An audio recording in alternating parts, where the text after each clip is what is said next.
Romanos capítulo 3, quisiera leer de nuevo los versículos 9 y 10.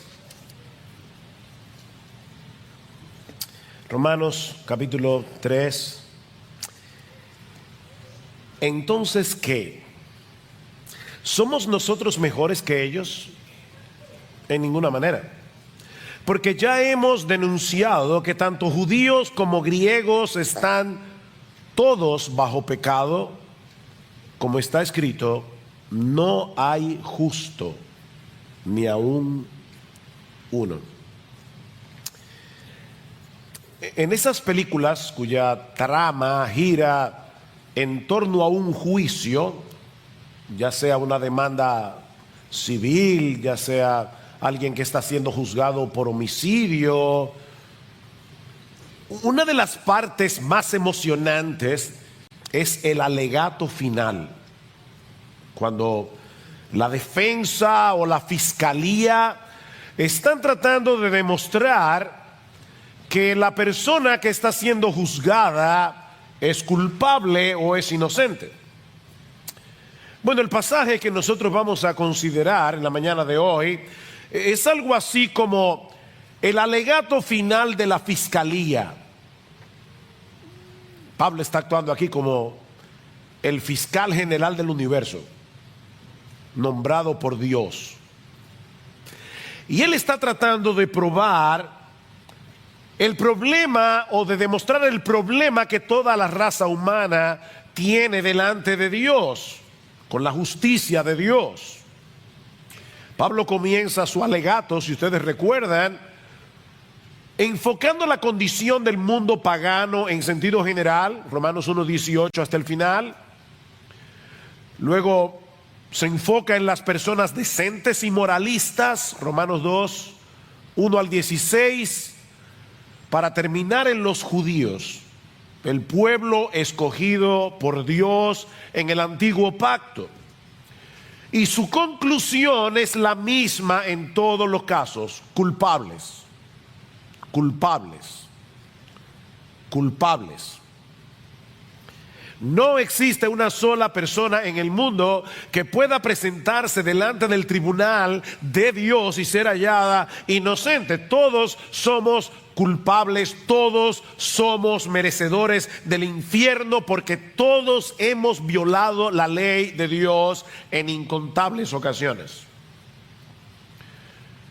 Mis hermanos, el cuadro que Pablo nos presenta en este pasaje no es nada agradable, y de hecho puede resultar muy ofensivo para ciertas personas.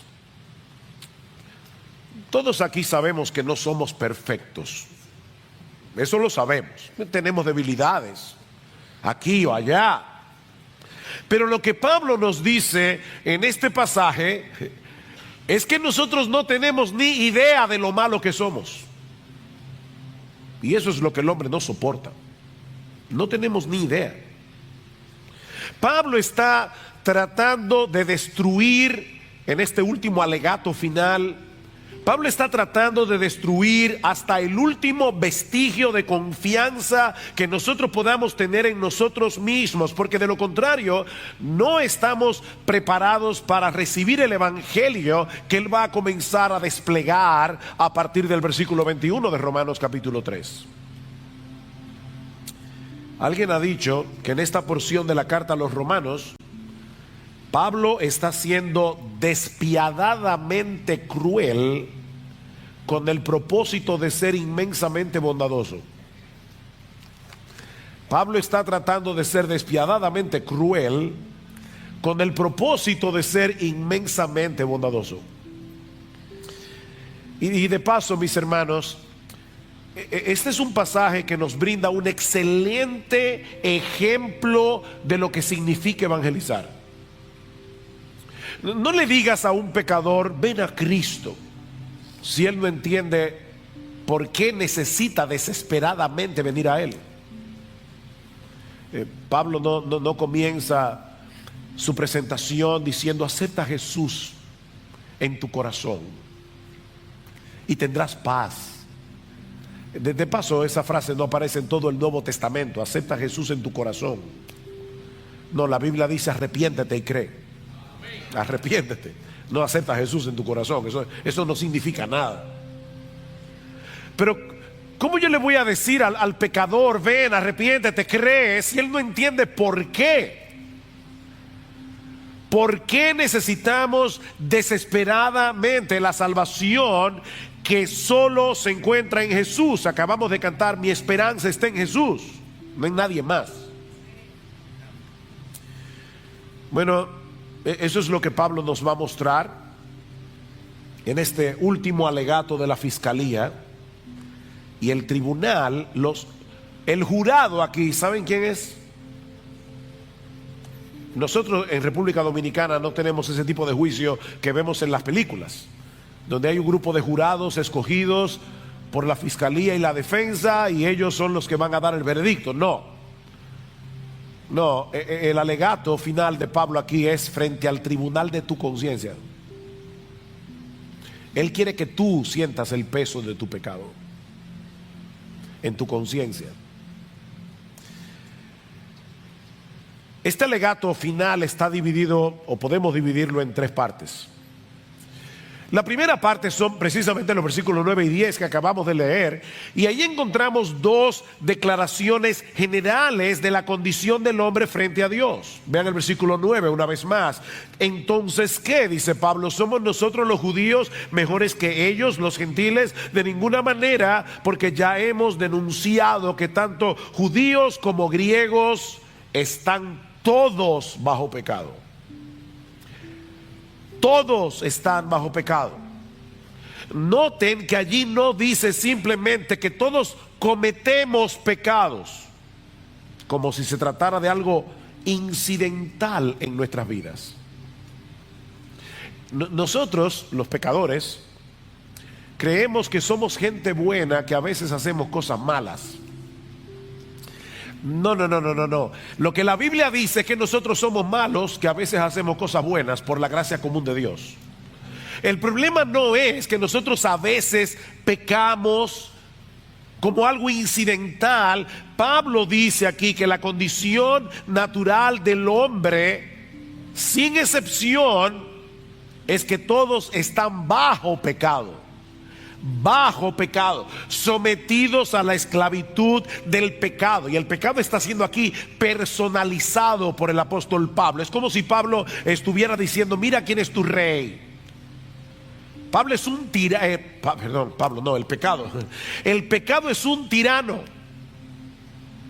El pecado es un dictador que gobierna al hombre a su antojo hasta que Cristo nos liberta con el poder del evangelio.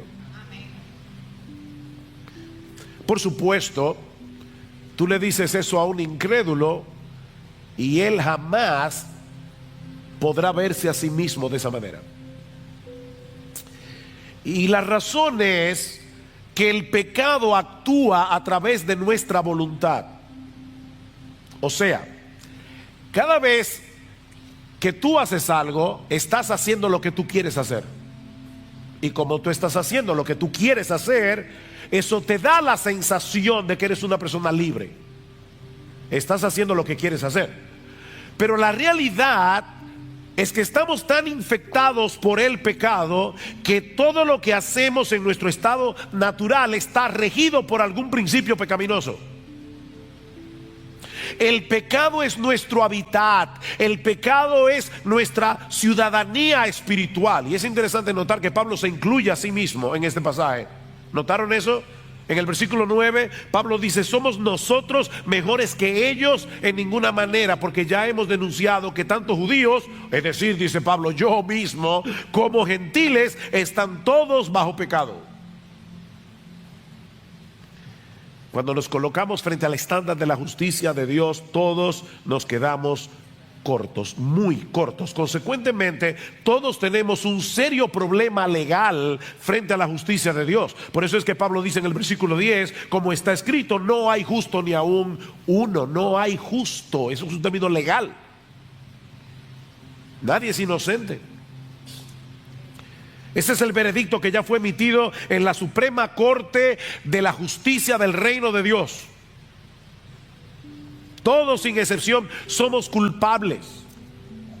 En el mundo entero no hay una sola persona que pueda ser considerada justa según el estándar de Dios.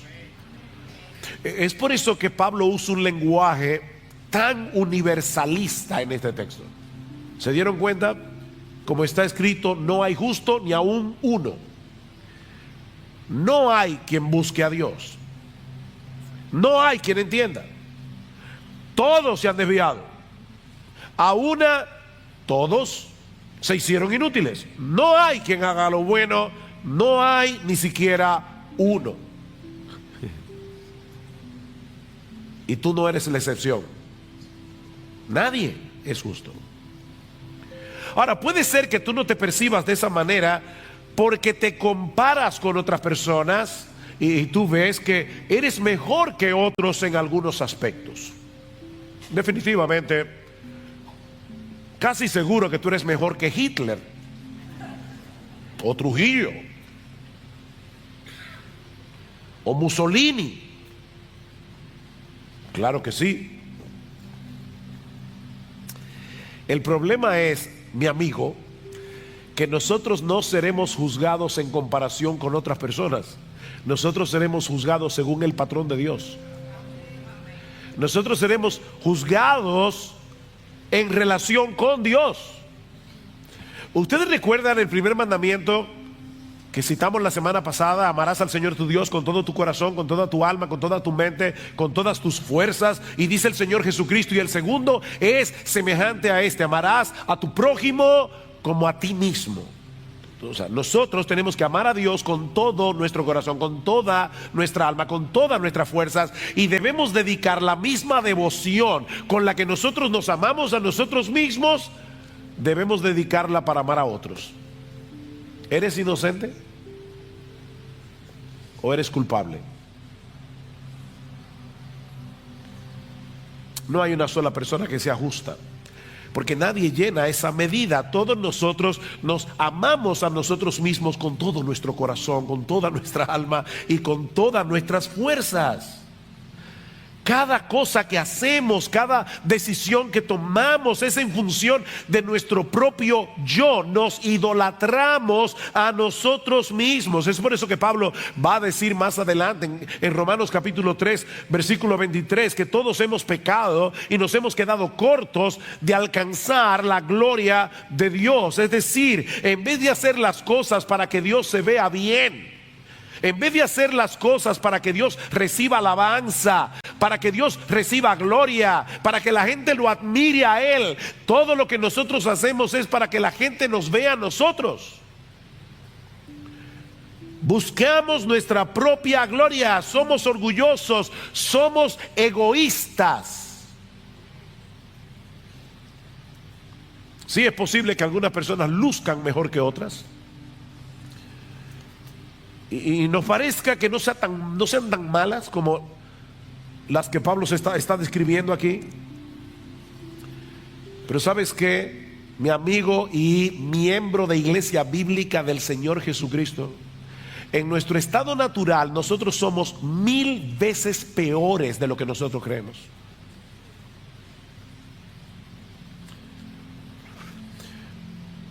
Leí en estos días un ejemplo que creo que puede ilustrar esto. Imagínate que hay 3 nadadores que quieren llegar de Hawái a Japón nadando. Solo son 6.200 kilómetros. El primer nadador no sabe nadar. Se tira al agua y a los 5 minutos se hunde y se ahoga. El segundo nadador es un poco más experto, así que se puede nadar en mar abierto 60 metros, pero ¿qué va? Se hunde y se ahoga.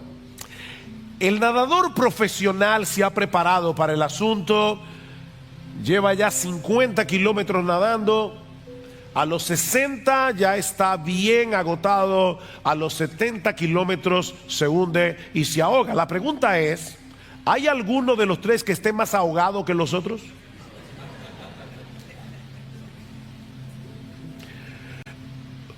Unos llegaron más lejos, pero todos están igualitos de muertos. Eso es lo que Pablo está diciendo aquí. Todos estamos en la misma condición. No importa, mi amigo, cuán religioso tú seas. No importa cuál sea el nivel de moralidad y de decencia que tú hayas alcanzado en la vida. No importa si tú eres miembro del Club de los Leones o del Club de los Rotarios. Todos nos encontramos bajo el dominio del pecado. Todos somos culpables en el tribunal de Dios.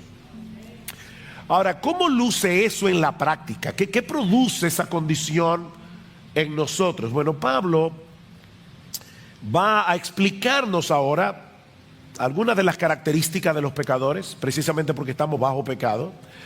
Pero lo que me llama la atención es la forma tan extraordinaria o sorprendente o inesperada en la que Pablo hace esto, porque lo que hace Pablo es presentar una serie de textos bíblicos tomando las escrituras que los judíos veneraban. Recuerden que Pablo está tratando de probar, sobre todo a los judíos, que ellos son tan culpables como los gentiles, a pesar de que tenían la ley, a pesar de que tenían el pacto, a pesar de que eran el pueblo escogido. Así que Pablo toma sus propias escrituras y les dice, y es que ustedes no leyeron el Antiguo Testamento. Ustedes leen todos los textos que yo les voy a citar, ustedes los conocen, pero tienen un velo, ustedes tienen un prejuicio, están tan llenos de ustedes mismos que no pueden interpretar correctamente la Biblia, a pesar de que la veneran. Y lo primero que Pablo nos dice aquí, son 6 cosas que Pablo menciona. La primera es que precisamente por el hecho de que todos estamos bajo pecado, el pecado ha distorsionado nuestra capacidad de razonamiento. Versículo 11. No hay quien entienda. No hay justo ni aún uno, pero tampoco hay quien entienda. El intelecto humano funciona muy bien para muchas otras cosas, pero no para conocer a Dios como Él debe ser conocido, para amarle a Él como Él debe ser amado, para deleitarnos en Él como deberíamos deleitarnos en Él. Pablo dice en Efesios capítulo 4, versículo 17, que los incrédulos andan en la vanidad de su mente, teniendo el entendimiento entenebrecido. Teniendo el entendimiento entenebrecido. Algunos pueden llegar a conclusiones teológicas correctas. Hay incrédulos que saben que Dios es trino, Dios Padre, Dios Hijo, Dios Espíritu Santo. Hay incrédulos que saben que Dios es perfecto. Hay incrédulos que saben que Dios es omnisciente, que Dios es omnipotente, que Dios es santo. Ellos lo saben eso. Pero esa información por sí misma nunca los moverá eficazmente a amar a Dios, y mucho menos a someterse deleitosamente a su autoridad. Mira, una cosa es tener información acerca de Dios, otra muy diferente es conocer a Dios en Cristo y tener una relación personal con Él. Santiago nos dice en su carta que los demonios también creen y tiemblan. Los demonios tienen información acerca de Dios y saben que esa información es verdadera y siguen siendo demonios. Los demonios creen y tiemblan. Pero el pecado no solamente ha distorsionado nuestra capacidad de razonamiento, sino que Pablo nos dice también que el pecado ha distorsionado nuestros deseos y nuestra voluntad. Dice en el versículo 11, no hay quien entienda, no hay quien busque a Dios. No hay quien busque a Dios. Por naturaleza amamos lo que deberíamos aborrecer, aborrecemos lo que deberíamos amar. Nuestros deseos están dañados. De manera que en vez de buscar a Dios, nosotros procuramos mantenerlo a una distancia prudente y en algunos casos lo más lejos posible. Miren mis hermanos, a menos que Dios haga una obra en nuestro corazón, transformando nuestra personalidad desde su misma raíz, ninguno de nosotros se inclinaría naturalmente hacia Él. El pecado afectó nuestros deseos, el pecado afectó nuestra voluntad, amamos lo que nos daña y queremos mantener lejos de nosotros la fuente de todo bien. No hay quien busque a Dios. Para ponerlo en el lenguaje de Pablo en Romanos, todos nosotros increíblemente nos protegemos de la gloria de Dios. Nos protegemos de la gloria de Dios porque no queremos que Él destruya nuestra gloria. No queremos eso. No somos capaces de entender que Dios está comprometido. Escuche esta frase. Dios está comprometido a glorificarse haciéndonos bien. Él busca su gloria no porque es un Dios egoísta, sino porque es un Dios bueno. Porque Él se glorifica haciéndonos bien. Increíble.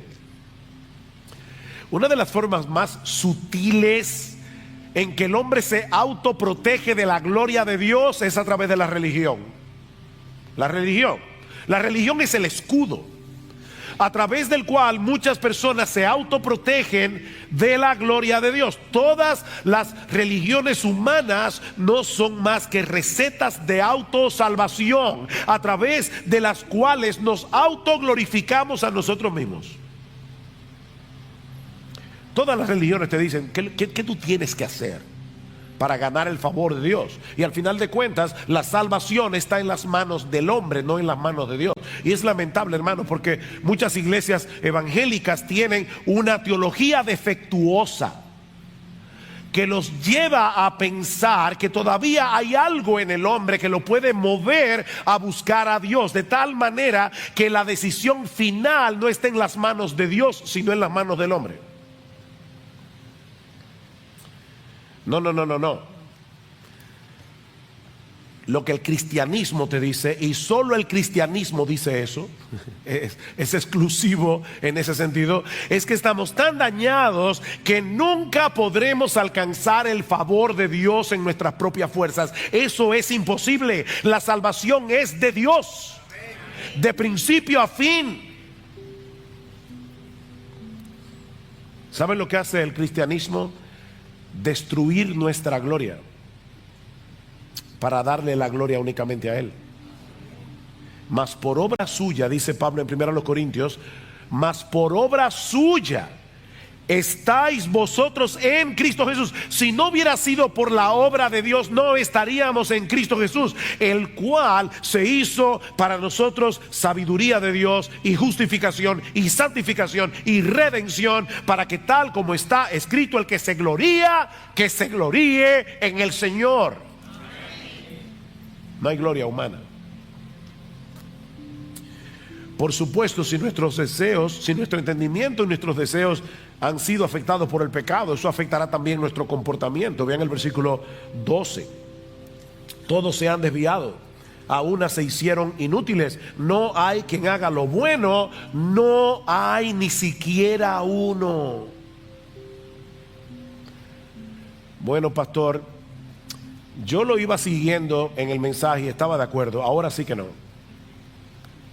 ¿Usted va a negar que hay personas en el mundo, incluso personas que no son cristianas, que hacen cosas buenas?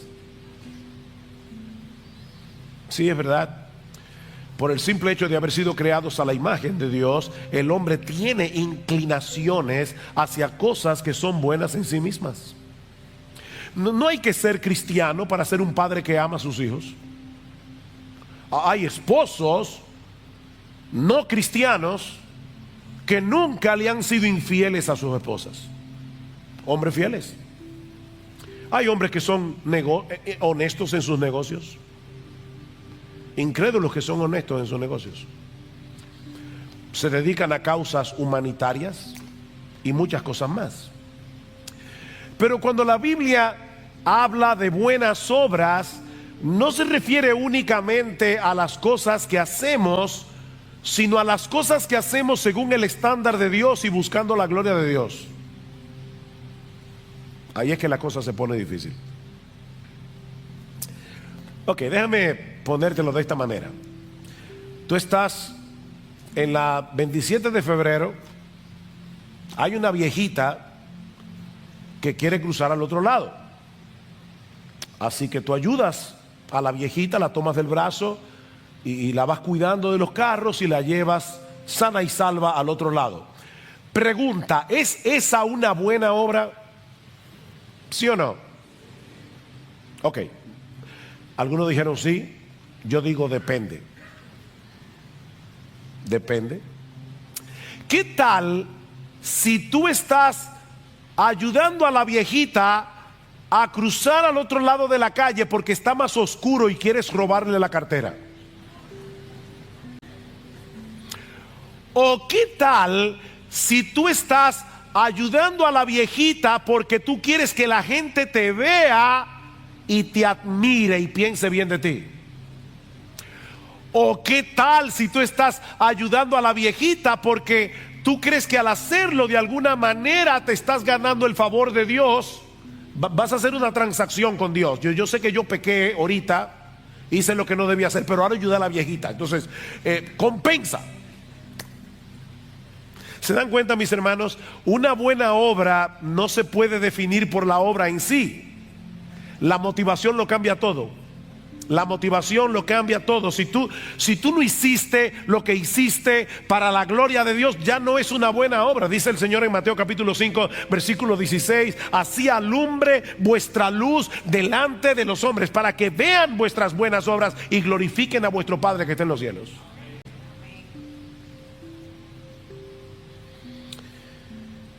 Todos nosotros somos como suciedad, dice Isaías. Y todas nuestras justicias son como un trapo de inmundicia delante de Dios. No hay quien haga lo bueno. Ni siquiera uno. El pecado ha dañado nuestra capacidad de razonamiento. El pecado ha dañado nuestros deseos y nuestra voluntad. El pecado ha dañado nuestro comportamiento. Y por supuesto, el pecado también ha dañado nuestro hablar. Nuestro hablar. Vean lo que dice el versículo 13: sepulcro abierto es su garganta, engañan de continuo con su lengua, veneno de áspid o de serpiente hay bajo sus labios, llena está su boca de maldición y de amargura. La Biblia dice que de la abundancia del corazón habla la boca. Si tú llenas un vaso de agua hasta rebosar, no va a salir jugo de naranja, va a salir agua. Y si lo llenas de hiel, no va a salir morir soñando. Los dominicanos van a entender eso. Va a salir hiel. Lo que Pablo está diciendo en este pasaje es que nuestras conversaciones revelan cosas muy preocupantes de lo que hay en nuestro corazón.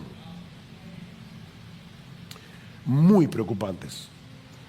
Si un hombre como Isaías, el profeta, cuando vio la gloria de Dios, dijo: ay de mí, porque siendo hombre inmundo de labios y habitando en medio de un pueblo que tiene labios inmundos, han visto mis ojos al Rey. ¿Tú quieres saber cuán malo es el hombre? Escucha lo que dice. A todos nosotros nos molesta que nos mientan. ¿No es así? Nos molesta que hablen de nosotros a nuestras espaldas. Nos duele profundamente que nos traicionen. Sin embargo, la mentira es sumamente común. El chisme es sumamente común. El mundo es un lugar peligroso en el cual vivir, porque el ser humano es chismoso y engañador, es cruel con su boca. En el momento en que tú menos te lo esperas, te enteras de que alguien en quien tú confiabas ha estado hablando mal de ti. Y eso sí duele. A ti no, a mí sí. Eso duele. Ahora déjame hacerte una pregunta. Honestamente, tú nunca has cometido ese pecado.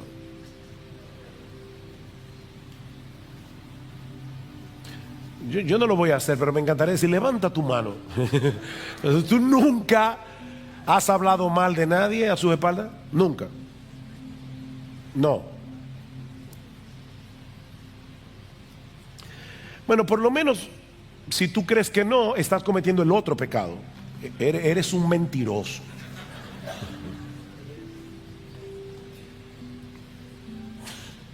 Nuestras palabras son un reflejo de lo que tenemos en el corazón. Nos promovemos a nosotros mismos mientras manchamos la reputación de otros. Somos más prontos para criticar que para alabar. Destilamos amargura y descontento. Justificamos lo injustificable. Alguien decía que nosotros usamos nuestras lenguas para mentir y proteger nuestros propios intereses al mismo tiempo que dañamos los intereses de los demás. Y eso nos lleva de la mano a la siguiente característica que Pablo menciona, y es que el pecado, por supuesto, ha dañado nuestras relaciones interpersonales. El pecado ha dañado nuestras relaciones interpersonales. Sus pies, versículo 15, son veloces para derramar sangre. Ahora no olviden, todo eso son citas bíblicas. Citas bíblicas, una tras otra. Sus pies son veloces para derramar sangre. Destrucción y miseria hay en sus caminos, y la senda de paz no han conocido. Bueno, pastor, ahora sí que pasé la prueba. Yo no soy esa persona que Pablo está describiendo aquí. ¿Tú estás seguro de eso? ¿Tú crees que porque nunca has cometido un homicidio literal, tú estás libre de la violencia que Pablo describe en este pasaje? Porque eso era lo que creían los judíos en el tiempo del Señor. ¿Y saben lo que le dice Jesús en Mateo capítulo 5, versículo 21? Oísteis que fue dicho a los antiguos, no matarás, y cualquiera que matare será culpable de juicio. Pero yo os digo que cualquiera que se enoje contra su hermano, cualquiera que se enoje contra su hermano, al punto de querer de alguna manera que esa persona sufra, ya es culpable de juicio. Cualquiera que le diga necio a su hermano será culpable ante el concilio. Cualquiera que le diga fatuo quedará expuesto al infierno de fuego. En otras palabras, Pablo está diciendo que a los ojos de Dios, o el Señor Jesucristo está diciendo que a los ojos de Dios, un corazón airado contra otra persona al punto de querer hacerle daño física o verbalmente, ya es un homicida a los ojos de Dios.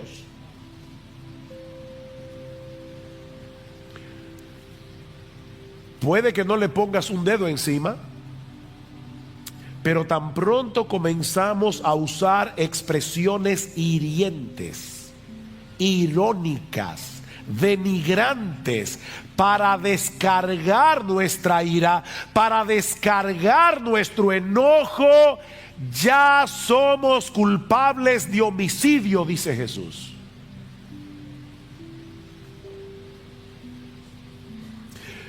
Déjame hacerte una pregunta.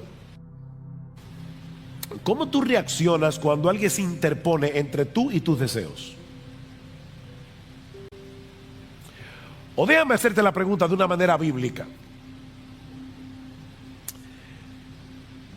¿Cómo tú reaccionas cuando alguien bloquea tu acceso a tus ídolos? Al ídolo de tu comodidad, al ídolo de tu control, al ídolo de tus placeres. ¿Cómo tú reaccionas?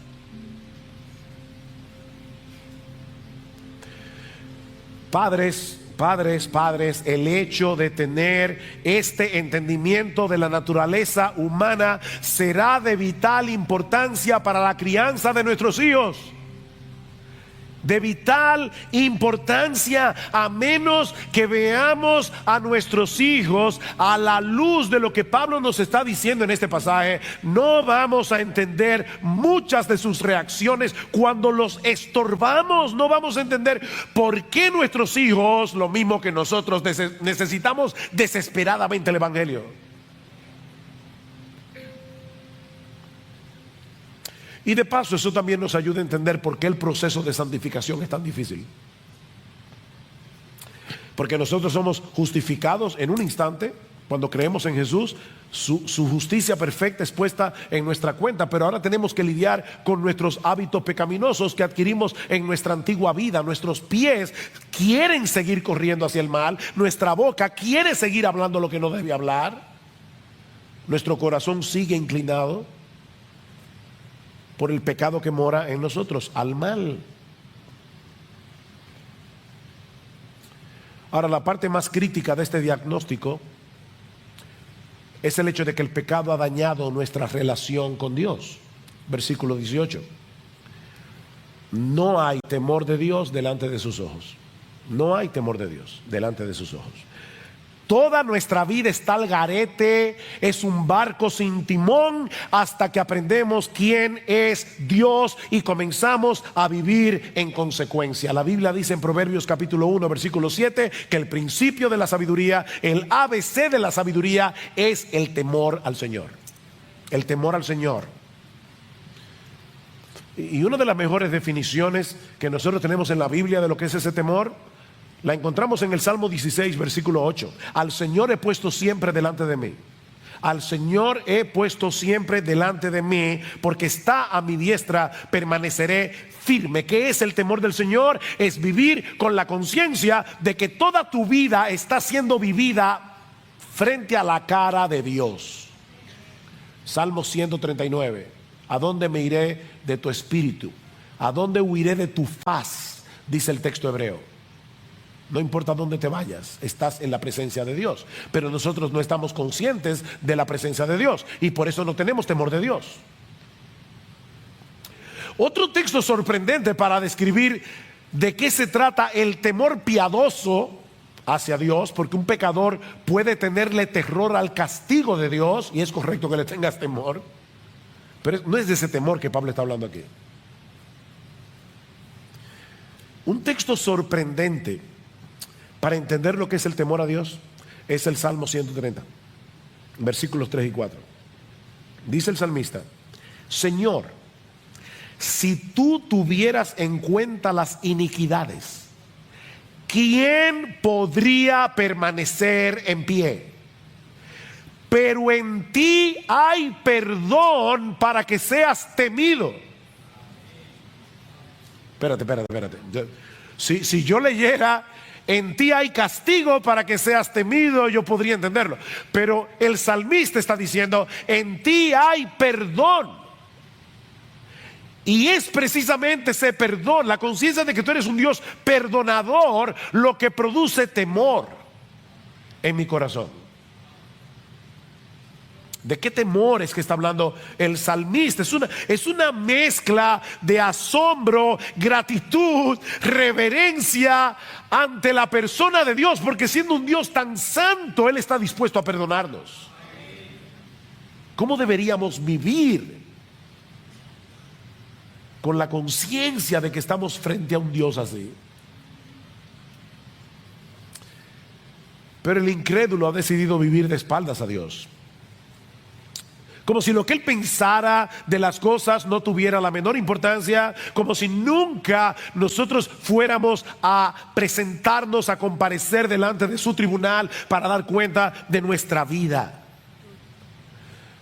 Miren, si nosotros tuviéramos que resumir en una sola frase por qué el mundo está como está, el versículo 18 del capítulo 3 lo resume perfectamente. No hay temor de Dios delante de sus ojos. Esa es la condición humana. El término que usan los teólogos para etiquetar esta condición es depravación total o corrupción radical. O sea, una corrupción que llega hasta la raíz. Lo que esta expresión significa, depravación total, corrupción radical, no es que todos los hombres sean todo lo malo que pudieran llegar a ser, o que todos los seres humanos sean completamente incapaces de hacer alguna cosa que sea relativamente buena. No.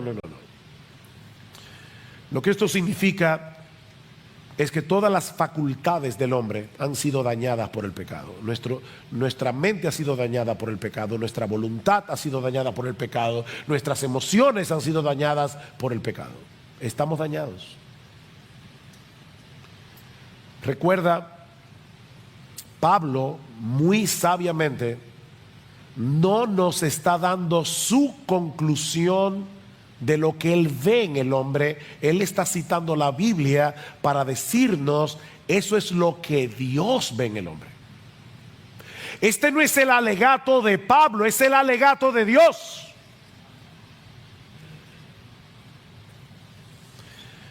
Ahora noten cómo Pablo concluye este alegato. ¿A dónde es que Pablo quiere llegar? Versículo 19.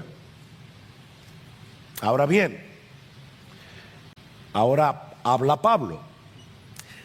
Sabemos que cuanto dice la ley, lo dice a los que están bajo la ley, para que toda boca se calle o se cierre, como dice la Reina Valera, y todo el mundo sea hecho responsable ante Dios. El propósito de estas palabras de Pablo es dejar al hombre sin excusas. Decía Martin Lloyd Jones que nadie puede llegar a ser cristiano hasta que se calle la boca. Nadie puede llegar a ser cristiano hasta que se calle la boca, hasta que se quede sin argumentos para seguir defendiendo su supuesta autojusticia. Nadie será cristiano hasta que su boca se cierre.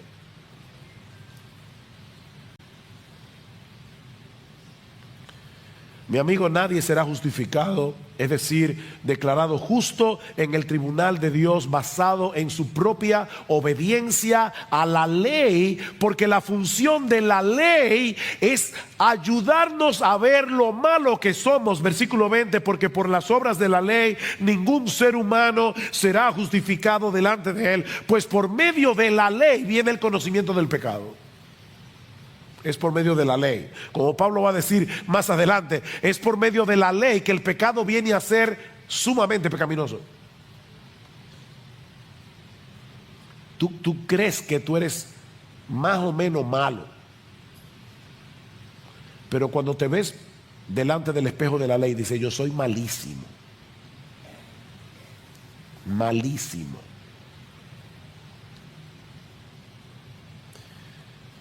Pero es aquí precisamente donde brilla en todo su esplendor las dos palabras con las que Pablo introduce el versículo 21. Pero ahora. Aquí está toda la basura. Pero ahora. Esos benditos peros de la Biblia. Aparte de la ley, la justicia de Dios ha sido manifestada, atestiguada por la ley y los profetas. Es decir, la justicia de Dios por medio de la fe en Jesucristo para todos los que creen. La justicia de Dios por medio de la fe en Jesucristo. Hay uno solo que es completamente justo. Hay uno solo que entiende. Hay uno solo que guardó la ley de Dios de principio a fin. Hay uno solo que agradó a Dios el Padre a través de su obediencia desde la cuna hasta la tumba. Y ese único ser humano que ha hecho eso es Jesucristo, que es al mismo tiempo Dios. Ahora, noten algo importante, mis hermanos, y yo estoy acabando.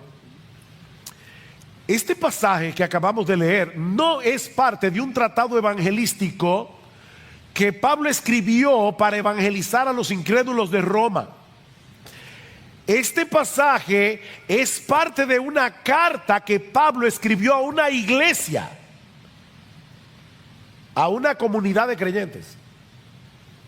¿No le llama la atención eso? ¿Saben qué es lo que estoy tratando de decir? Que tú y yo, cristianos, miembros de Iglesia Bíblica del Señor Jesucristo o de cualquier otra iglesia aquí en esta mañana, tú y yo necesitamos recordar continuamente la condición en que nos encontrábamos cuando Cristo nos rescató. Porque de lo contrario jamás vamos a poder crecer en nuestro entendimiento del amor de Dios, y eso impactará profunda y negativamente nuestra devoción a Él. ¿A dónde va a terminar Pablo? En Romanos capítulo 12, os ruego, hermanos, por las misericordias de Dios, que presentéis vuestros cuerpos en sacrificio vivo, santo, agradable a Dios, que es vuestro culto racional. Es a cristianos que Pablo le está diciendo: no olvides lo que tú eras. No olvides lo que tú eras.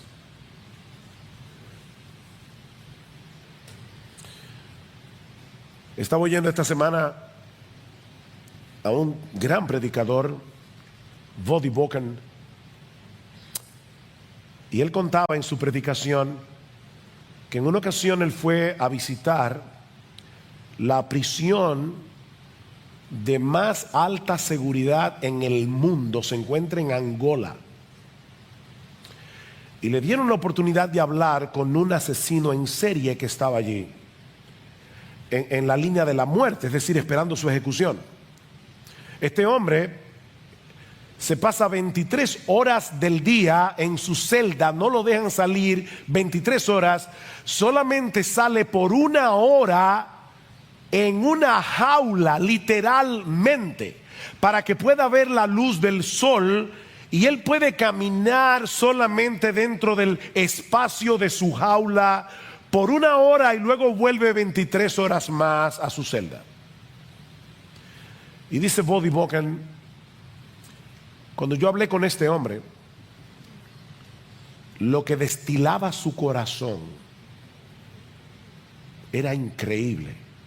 Yo nunca había tenido una conversación tan perturbadora en mi vida como la que yo tuve con ese hombre. Y cuando salí de ese lugar me di cuenta de algo: tú puedes enjaular al pecador, pero no puedes erradicar su pecado.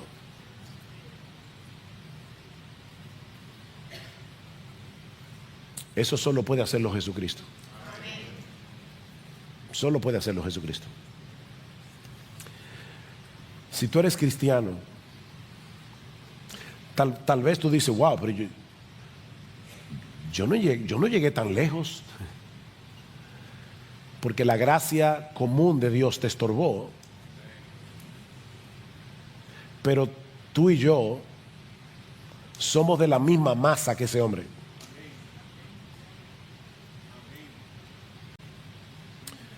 Si tú eres cristiano, mi hermano, medita continuamente en el Evangelio. Medita en lo que Dios hizo por ti en la cruz del Calvario, cuando tú estabas muerto en tus delitos y pecados. Todo lo que Dios tuvo que hacer para poder perdonar tus pecados sin pasar por alto su justicia. Tú eras un enemigo de Dios, estabas muerto en tus delitos y pecados, pero Él te amó desde antes de la fundación del mundo. Él pensó en ti. Él decidió rescatarte por una razón que no está en ti, está en Él. Fue por el puro afecto de su voluntad. Él te amó, Él decidió salvarte.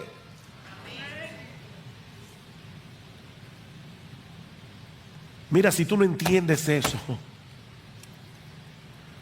no vas a poder crecer en humildad, no vas a poder crecer en tu devoción a Dios, no vas a poder tener una vida fructífera en el Evangelio. Porque así dijo el alto y sublime, el que habita la eternidad y cuyo nombre es el Santo: yo habito en la altura y la santidad, y con el quebrantado y humilde de espíritu, para hacer vivir el espíritu de los humildes y para vivificar el corazón de los quebrantados.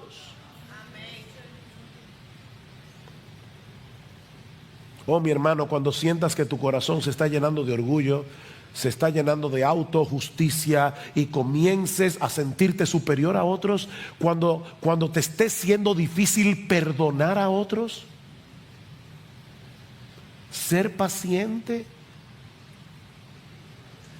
o vuelve a considerar la doctrina de la depravación total.